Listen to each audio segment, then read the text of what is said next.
Yeah, there we go. And you're free to take the lead. Awesome. Thanks, ladies. So my name's Chinmayi. I also have slides. Should I share my screen? Might be fun. All right. Can you guys see my screen? There we go. Okay, so I'll just go full screen then. Oh, I love Zoom. I can actually see people while I'm still sharing my screen. But anyways, thanks for joining today, guys. My name is Chinmayi. For a little bit about me, just to set up kind of my background and where my interests lie. I'm a rising sophomore at Columbia in New York City, where I haven't declared my major yet officially, but I'm definitely leaning towards neuroscience and public health, medical humanities, and such. So I'm very much in the intersection of STEM and humanities, as you might be able to tell. In May of 2019, I founded a student-run interdisciplinary neuroscience-based organization that's called Simply Neuroscience, and I recommend checking it out if you're interested in neuro or learning about the brain in general. That's all. I'll leave that right there. Obviously, you know, I love neuroscience. I'm really passionate about hands-on research and science communication, so translating research to the general public in a meaningful way. I also enjoy advocating for women in STEM and building a stronger community for females. In my free time, I also practice Taekwondo once in a while, when I'm not injured, that is. It is a pretty intensive sport.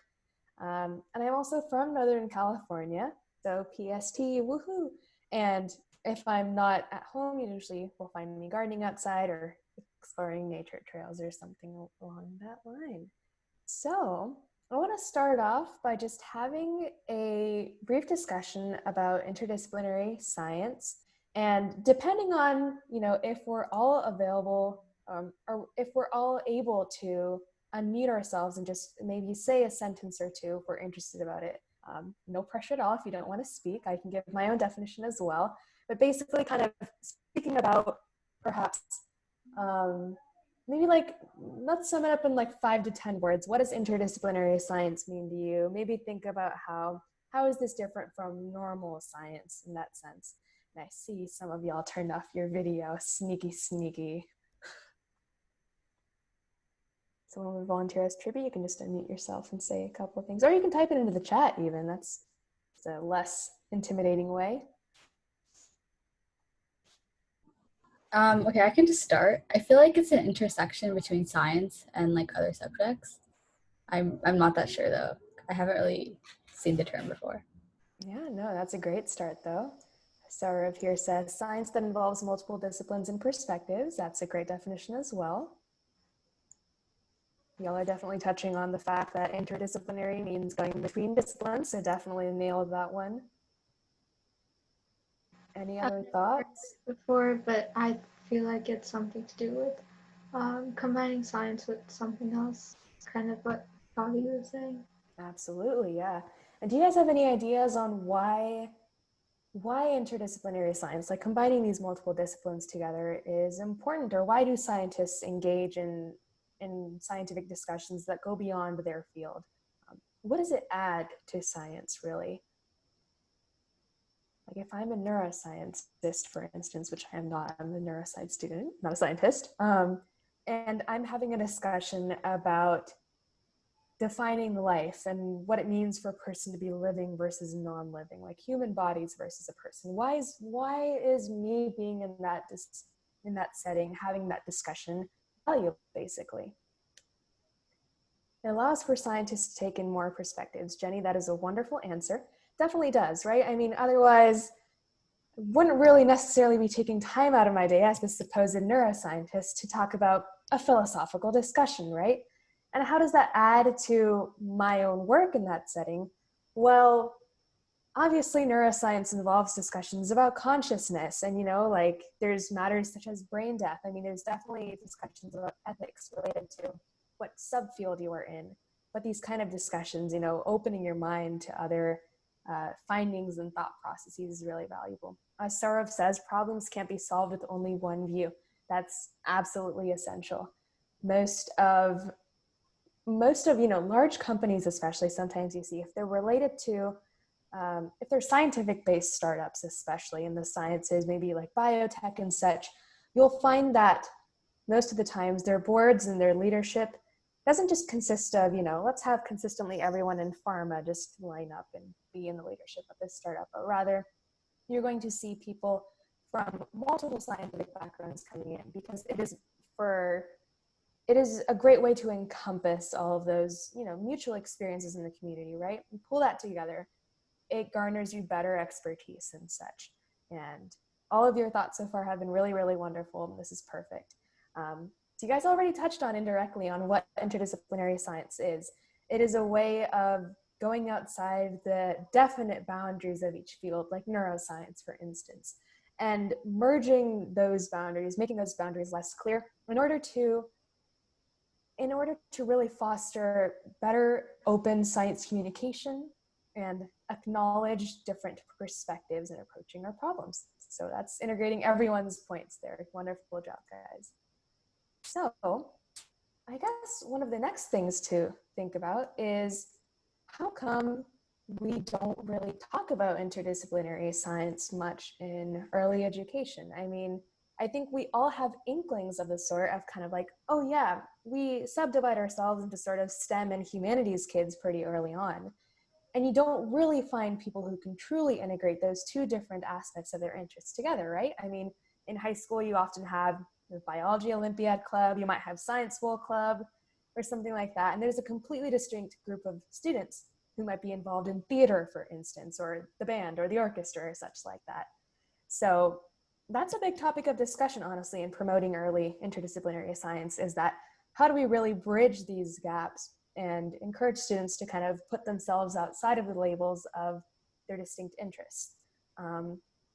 One of my reflections on this, looking back at my high school experience, is that there isn't really much emphasis from schools themselves or instructors themselves, because high school, you're already having many introductions to different fields. I mean, for instance, I'm thinking back to a course that I took called Human Geography, and that itself was a really fascinating introduction to multiple fields coming in: psychology, sociology, geography, looking at cultural representations and how they affect our lives.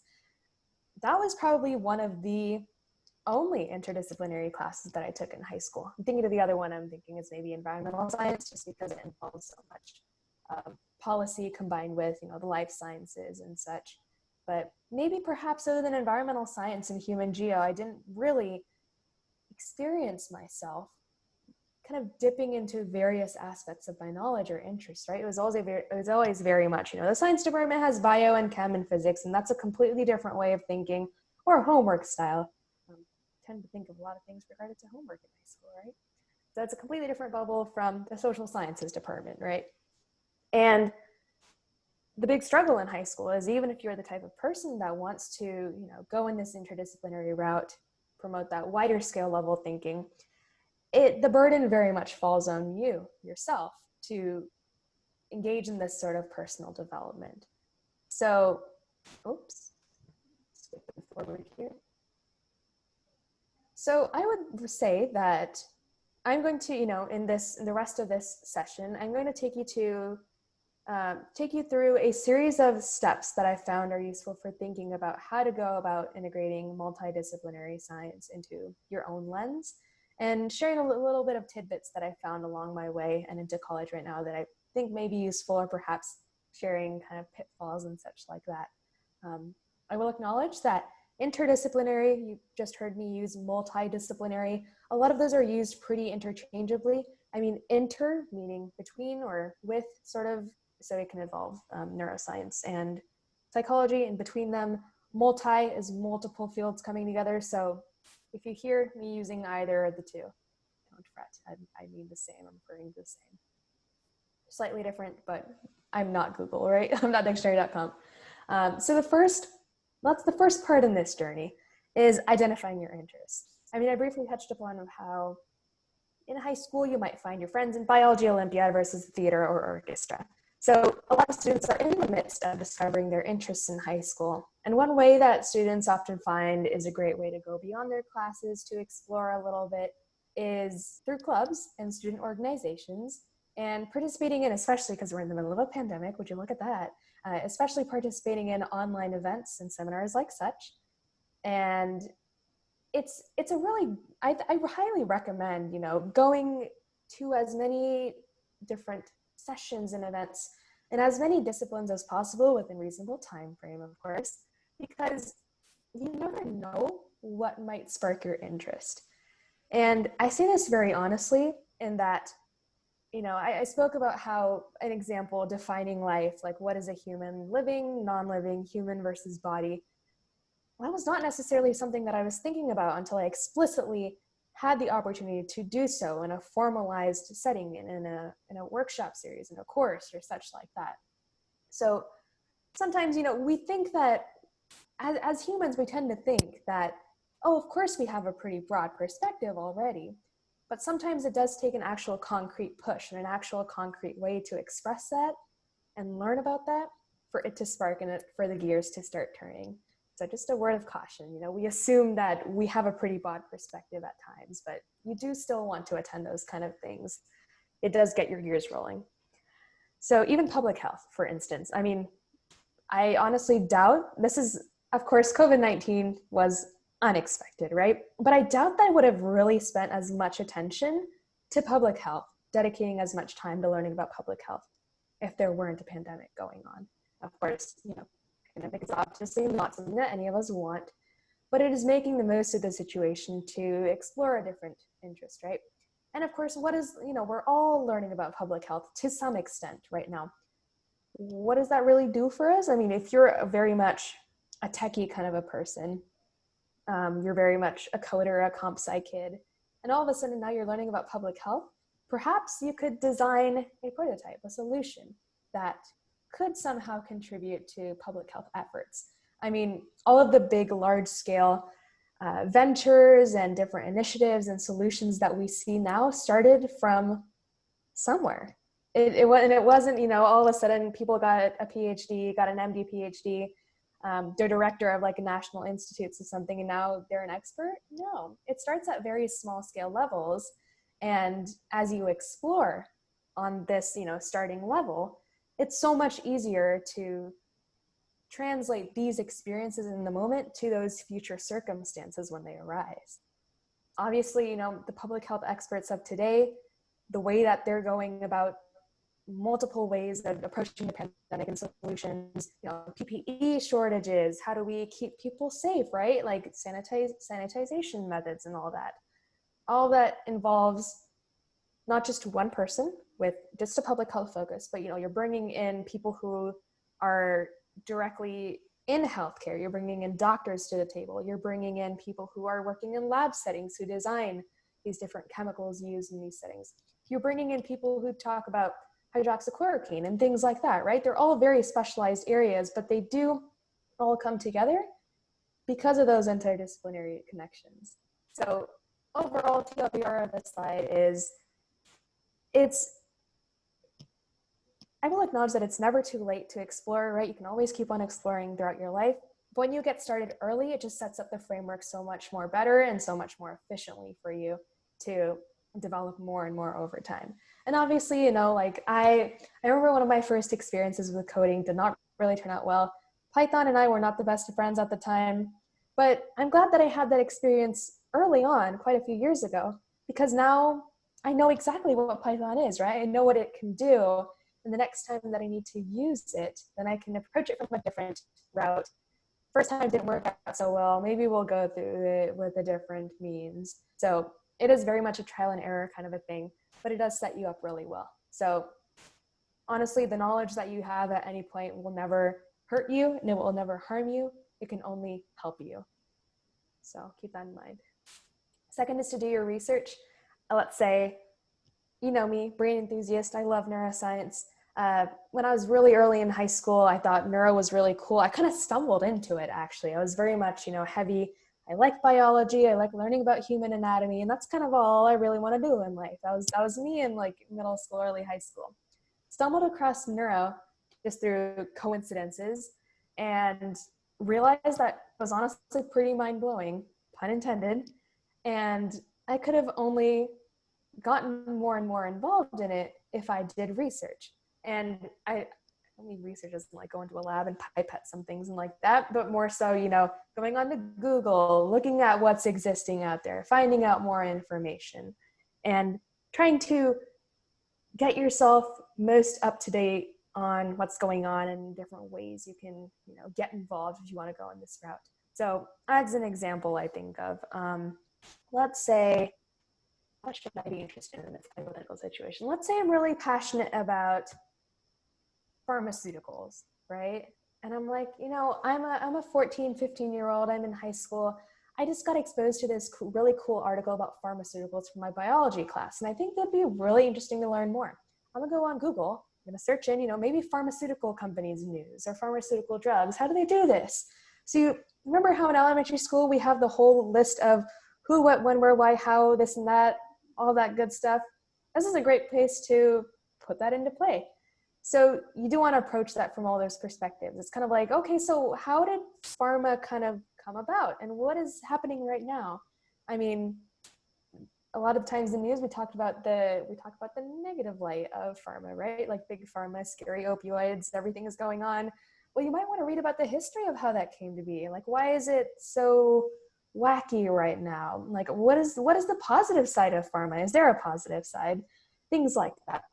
So you want to get the complete picture first of all, right? Before you think like, oh my God, maybe pharma is not for me, or yes, I'm absolutely going to major in this in college. So don't jump into it blindly, obviously. You do want to do your research. Also, like Instagram is a very underrated platform these days. There's so many great accounts out there that are just releasing amazing content that is informational. So just go on Instagram even and search if anything comes up. LinkedIn is also a really big platform that is pretty underrated amongst the high school community, I feel. So going on to LinkedIn and just searching up maybe pharma news, and you can subscribe to updates. I mean, Twitter and anything, just subscribe to updates. Maybe see if you can get a newsletter or two delivered into your inbox once in a while. Nice to keep up with them. So overall, bringing it back, do your research, learn more about it. Like I said before, if you do your research now, it saves you time later, because you're going to have a solid base of understanding what is exactly going on in XYZ field. And then, in 20 years, maybe you'll be like, aha, I remember in high school, I read about that, and I can see what happened in this 20-year trajectory. History moves fast, very fast, surprisingly. So you'd be surprised at how public health, even, before and after the current pandemic, will shift. So, science moves really fast overall. So it's really great to keep up with it. Third part is, let's say, I mentioned you might come across a really cool organization once in a while and you're like, I want to get involved. Let's say you came across this interesting page on Instagram about an organization that has a blog where students write about, pharmaceutical initiatives and ventures and things that are going on, problems with pharma, how pharma is helping patients, things like that. Perhaps they have a podcast that you have listened to and you're like, this is pretty cool. Podcasts are also a great way, guys. Shout out to podcasts. Reach out. And most orgs will have some way that you can get involved, right? They will have a newsletter that you can subscribe to. They will have positions open, especially if it's a student-run organization, right? And even if you think that, I don't really have the time commitment to take on a new position, you can still reach out and ask if they have any events coming up, perhaps, right? Like you can have it be a one-time thing, especially if this is a new interest of yours and you're not sure how you're going to like it. You don't want to let someone's hopes down by dedicating some time and then having to back out. Just participating in events like such is a great way to go. Now, cold contacting is also really big, perhaps not as applicable to my current example, but let's say, going back to neuro, because I love neuro, but going back to neuro, let's say you have, in your background research, you found that internships in neuro, especially in wet lab settings, is a really great way to get more understanding of how neuroscience is applied in everyday settings, or perhaps not every day, but even, specialized lab settings and how it contributes to the overall scientific community's works, like very big level. Cold contacting comes in, and this could be, maybe you reach out to a graduate student who you think is doing pretty cool work, and you're like, hey, I have some questions about what your day-to-day life is like what are you working on right now? That's when cold contacting could come in. Perhaps you would like to shadow a PI or a medical professional one day, and you're just like, you're doing some pretty cool things with neurology, and I'm really curious to learn more about this. You can even acknowledge that I don't really know if I want to major or pursue this as a career in the future, but I just find it really fascinating to learn about. I'm hoping you can, broaden my horizons a little bit. So that goes a long way. I think showing that you don't have blinders on and you are open to these new experiences opens up so many doors for you. So do have an open mind. And if anyone, even like, for instance, let's say you're in this seminar and let's say it's a medical school seminar, and this postdoc or this neurologist leaves their contact info after the call, and they're like, hey, reach out if you have any questions. Most people do that. They're pretty polite. And jot that down, because someday down the line, maybe 1 month later, maybe 1 week later, maybe 1 year later, you can reach out and just ask them a question, because they're obviously open to answering questions if they're, prepared to help students out like that. And take advantage of that. I think the biggest thing that I see with interdisciplinary science early on is that having those kind of mentors and resources and people calling people resources is weird, but having those people who can serve as guides if you ever want an intro into the field to learn more, that's very valuable. And people who dedicate time out of their regular lives to do that is pretty rare, and they're really great people. So do keep in touch with them. The third part is networking, and I'm actually going to talk about coffee chats right here. So a very common thing that you might have seen coming across your feed once in a while, especially perhaps on LinkedIn, is the presence of coffee chats happening much more these days. So in real life, what a coffee chat might be is like, let's say you're a college student, you have a classmate who you struck a really interesting discussion up with towards the end of class, and you might go like, hey, like I have like a half an hour or so free before my next class. Do you just want to go grab coffee and chat a little bit more? That's a coffee chat.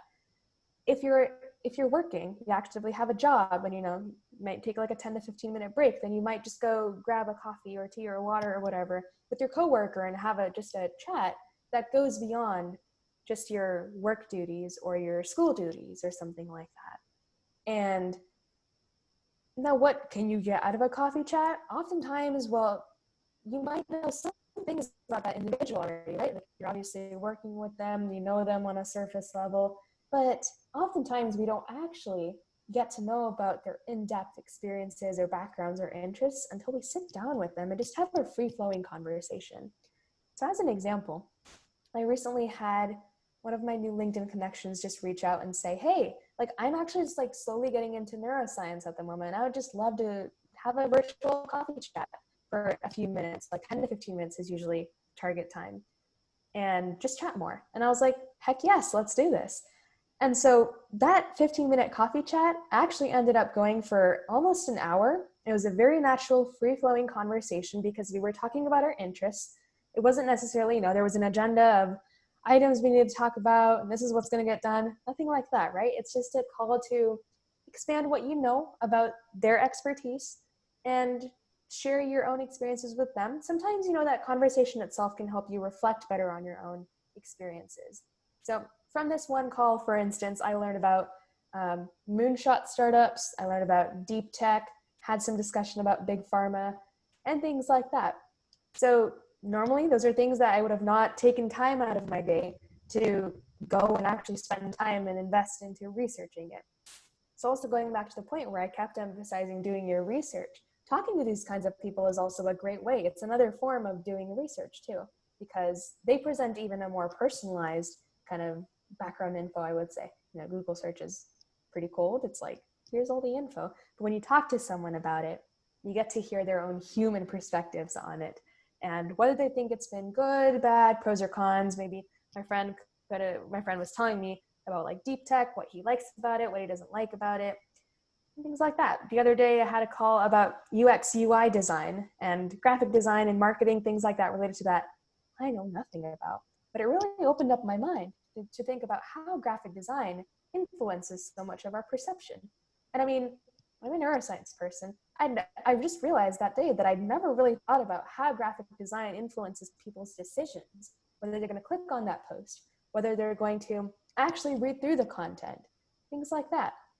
So that actually fits into an intersection. It's pretty interdisciplinary there. It's called neuromarketing, for instance. So marketing techniques advertisers used for consumers.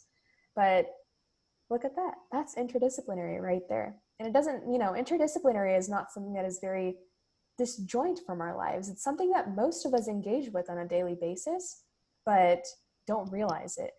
And I think those kinds of conversations, when, like I mentioned again, an explicit event, an explicit incident, a very concrete incident like that, a coffee chat, it brings out those thoughts that are at the back of our head. And we start thinking about that more and more and how we implement that in our, in our everyday things or things that we're involved in. For instance, I now reading through, just scrolling through Instagram, for instance, have been noticing like some different techniques that she was talking about.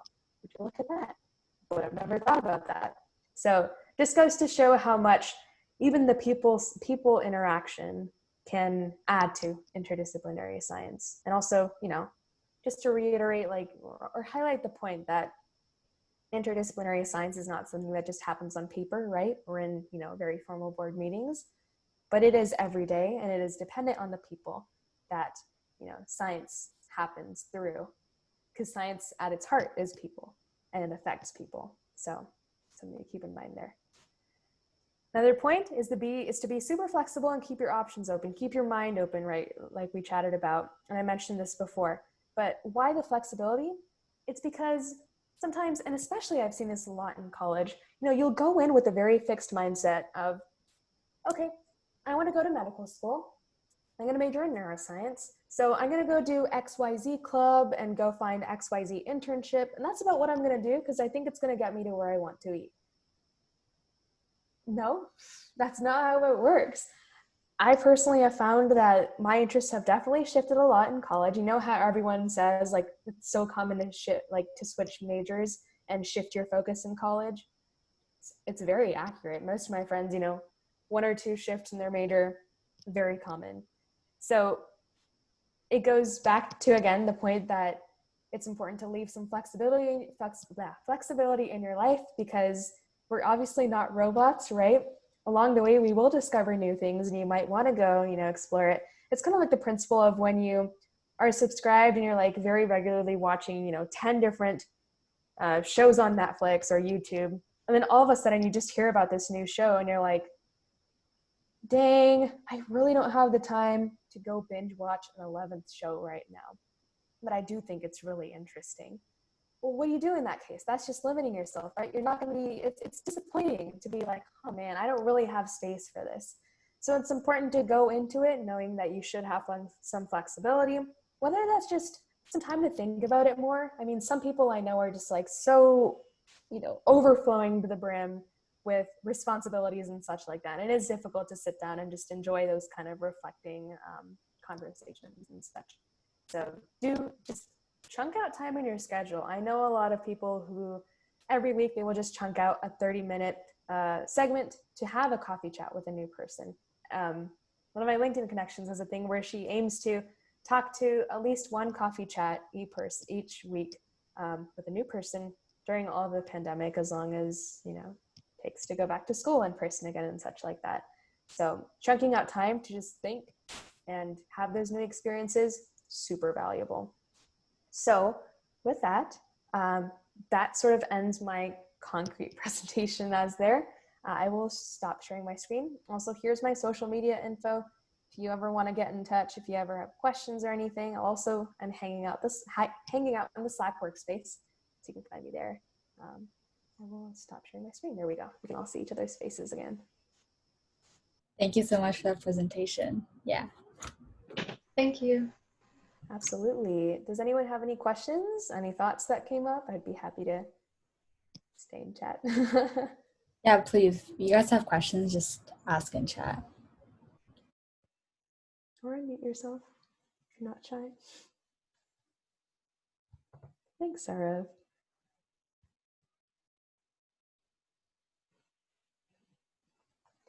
Ooh, good question. From Rosie, how important do you think soft skills play into interdisciplinary sciences?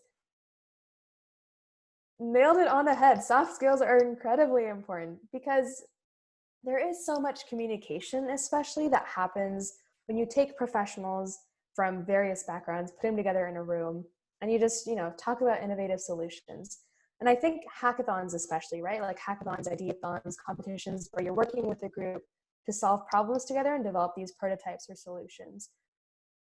At its core is staying in touch with your group, right? Like you're bouncing ideas back and forth.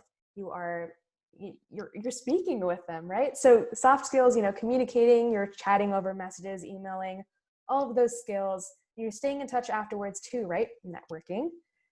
All of these skills are super, super valuable. So I honestly think it's absolutely important to just be an effective speaker, an effective communicator, and a very, open to chatting with new people kind of a person. Obviously, it is a little bit difficult to generalize that to everyone. I consider myself like pretty much an introvert, but I do love meeting new people. So that's something that's grown over time, obviously. I didn't come into like high school college being like, hi, I'm gonna go introduce myself to 100 people today. No, it takes time to, develop that. If you're an extrovert, but you're still shy of meeting new people, I mean, that's pretty common too. So do take time in developing those skills. Don't be, like stressed out if you're like, I'm still really shy. It's okay. It comes over time. Practice too. The question is, how do you connect and build a professional relationship well? I think there's multiple levels to professional relationships. So I think the most straightforward one that would apply to us is like that of a peer and that of a mentor, right? So a peer, it could be even us who are in this Zoom. How do we stay in touch and how do we connect and build better? I found that people, you might think of like LinkedIn, for instance. Let's say, one of us connects after this workshop on LinkedIn and we're just like, hey, like, it's great to meet you. Let's stay in touch. A lot of times people who are like who say like, let's stay in touch are obviously not going to remember, sadly, like people just LinkedIn messages go to the bottom of the inbox and it just kind of sits there. But people really do notice when you engage with their content, right? When you engage with their work. I mean, I'm thinking back to a summer internship I had like 2-3 summers ago. Time flies by. But I occasionally email my mentor and I'm just like, I wish him, good wishes for the holidays, or just, recently I just reached out and was like, how is your work going? How's your family with the pandemic and everything going on? He's a scientist.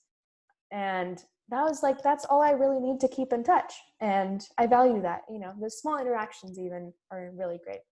So, and, if it's a peer, I think peers are especially different because, we're all in the same age group. So we don't really stay in touch like too regularly as mentors would, right? We oftentimes pick up a conversation like maybe a couple years later and it's just like, hey, what have you been doing since then? So I think as you grow into college and further, that the levels of those professional relationships do shift and more are added into the complexity of that. But it really is a matter of you need to invest some time into them. And I think keeping it up and investing energy into making sure it's still staying there in the long term is really, really helpful, right? You don't just connect with someone on LinkedIn because for the number, but rather you do want to engage with their content and such, right? Just, if someone says they have a new job, give them a like on their post, congratulate them, things like that. Very, very small things build up. There's a question, what are some things that you did throughout high school and so far into college that helped shape you? Y'all have good questions.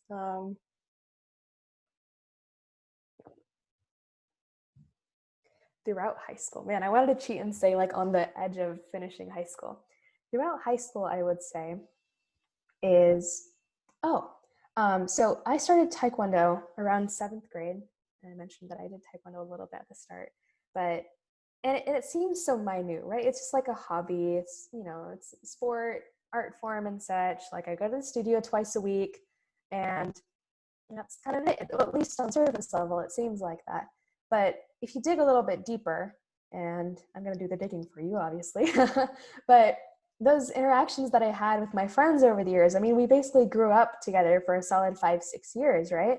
And honestly, like the development of my own like Taekwondo journey, like building myself up and building my skills and strength and, you know, just ability and self-confidence in defense over the years is something that will stick with me for a long time. And I definitely do, you know, do it into college too. Got involved in, you know, the Taekwondo club at school as well before I injured myself, but that's a different story. So I think that those long-standing activities that we sometimes just kind of get into and you're like, hey, I enjoy this, let's keep this going.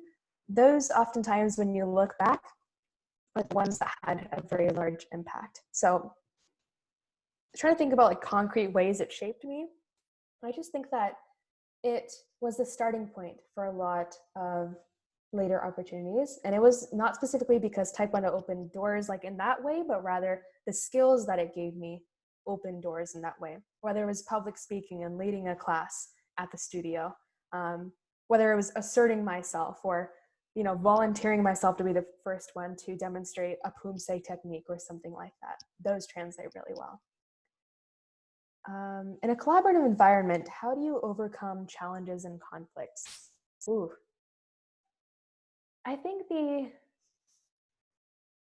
important thing to remember at the end of the day is that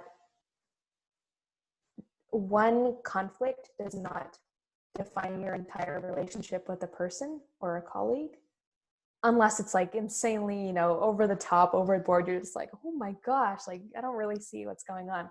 If it's a rational conflict or a challenge, then obviously it is something to work through together. Obviously, you know, like initial moments, if they're like, if your team members, like everyone on your team is super against your idea, and you're just like, guys, like this makes sense. Why aren't you listening to me? Those initial, you're going to have some emotional reactions at the start, right? But I think it's really important to, you know, in those situations, it's fine to say like, hey, like, I don't really want to make a rash decision or a comment, so I'm just going to take myself out of the convo for a little bit, take a step back, take a breather, and try to put yourself in the other person's shoes. Like, that's so cliche, but, you know, like play devil's advocate a little bit. And it's fine to have dissenting opinions, right? Like, this isn't the end of the world. Obviously, you know, your decision is not going to influence if two countries go to war. Unless you're the president. I don't believe that he's the president right now. But basically, you just need to take some space and try to put yourself in the other person's space. Conflicts are normal. That's really important to remember. So even if it's, you know, a highly collaborative, highly open, welcoming environment, you know, even in labs that I've involved in, like one of my current labs at school is probably one of the best groups that I've had. Sometimes they get into friendly debates as well, and it gets a little bit intense. But at the end of the day, everyone respects where the other person is coming from, right? Because we're all rational people at our core. At least I hope so.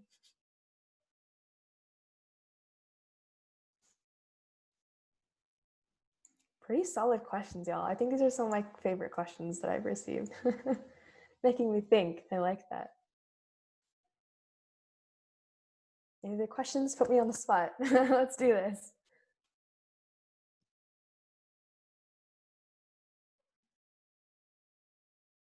I just realized I can't tell if someone's like frantically typing their question out right now or anything, but like I mentioned before, if you have any, you know, lingering questions or anything, you can find me. I just computer for just froze. You can find me on Instagram. You can find me on LinkedIn. I guess my full name's already in my Instagram handle, but I'll just type it in there as well. So feel free to get in touch. You know, say hi. Just let me know that coming from this workshop or anything, and I'd love to get in touch. Who inspires you? Okay, well, on a very like small scale level, totally not biased here, but I do really appreciate my mom, just because she's honestly, she's a super cool lady. She's done some pretty cool things. Was definitely, you know, fought for her right to an education. She grew up in India. She was the first female engineer from her hometown and was a pioneer in her own right. And, you know, like I can also name some like very large like STEM role models, but I think that the people in our life and the women in our life are honestly such big inspirations as well for all of the work that they've done. So I love my mom and I love her work and I love her support. She just inspires me in the way that she can wholeheartedly, support me and encourage me onwards. And that's something that I try to emulate when I'm mentoring younger students or just, sharing thoughts or anything, is being supportive. My big STEM role models though, hands down, Rosalind Franklin, what a queen. And Dr. Elizabeth Blackwell, first American female physician. Yeah, honestly, just pioneers in their field, and I just hope to be a fraction of who they were. That's all I need. They inspire me greatly. Another question is, do you have any advice to give to yourself looking back on your high school experience? To be honest, I love my current time in college maybe 100 times more than I did my high school experience. Looking back, there were so many just factors that did not really make my high school experience the best. It was a combination of just the wrong people were around me, just I was getting bad vibes. Definitely would have done things differently if I were to go back, and I would tell my younger self to go, try start from a different place. But also, I think that the biggest mantra would be that there are always bigger and better things on the way. And I'm a firm believer that as humans, we don't really peak. How people will say oh, they peaked in high school. That was the best time of their life, their best success, and that was it. I'm a firm believer that if you have drive, if you have motivation, that you don't really ever peak. And, our success isn't just defined by let's say one day you hit Forbes 30 under 30 and you're I've peaked. I don't think you really have, because in the aftermath of that award or so, there's still so much more, right? So yeah, I would just go back and tell little high school Chinmayi that even bigger, better things are on the way, and look forward to that.